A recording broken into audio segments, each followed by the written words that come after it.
ممدوح عباس برضو من الحاجات الغريبه اللي طالع بيتكلم فيها، مش عارف برضو بيتكلم عليها ليه. انت راجل كنت رئيس نادي الزمالك، دلوقتي خلاص. يعني ده الاستاذ مرتضى منصور ما بيطلعش يقول الهرتله دي ولا غيره ولا غيره. انت خلاص، انت مش صاحب كلمه دلوقتي ولا صاحب مسؤوليه دلوقتي، ما بتطلعش تتكلم. طالع بيقول انا مش فاهم ايه الضجه اللي حوالين فتوح ديت اللي معموله. مش فاهم ايه الضجه. لعيب كذب على ادارته عشان ياخد اجازه، مش فاهمها. الضجه دي معموله من جوه عندكم، مش معموله من اي حته تانيه. النادي اكتشف ان اللاعب بيكذب عليه، وانه ما بيحضرش لاسباب غير حقيقيه. طبق عليه اللائحه وعقوبات. ايه اللي مش مفهوم في الموضوع؟ ولا انت عايز الموضوع يعدي كده؟ اللي عايز يعمل حاجه يعملها.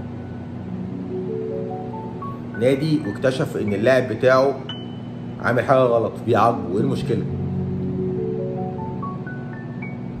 وبعدين طلع بيتكلم بيقول ان هو افضل ظهير ايسر في منتخب مصر وفي الزمالك. بأمارة ايه يا استاذ ممدوح؟ امال محمد هاني ده بيعمل ايه في المنتخب؟ عمر كمال ده بيعمل ايه في المنتخب؟ كوكا ده بيعمل ايه في المنتخب؟ محمد حمدي ده بيعمل ايه في المنتخب؟ محمد حمدي ده بالمناسبه لعب لو جبنا اخر مثلا يعني 25 30 ماتش لمنتخب مصر، هتلاقي لوحده لاعب 18 مباراه. فتوح لعب كام مباراه في المنتخب؟ 2 3.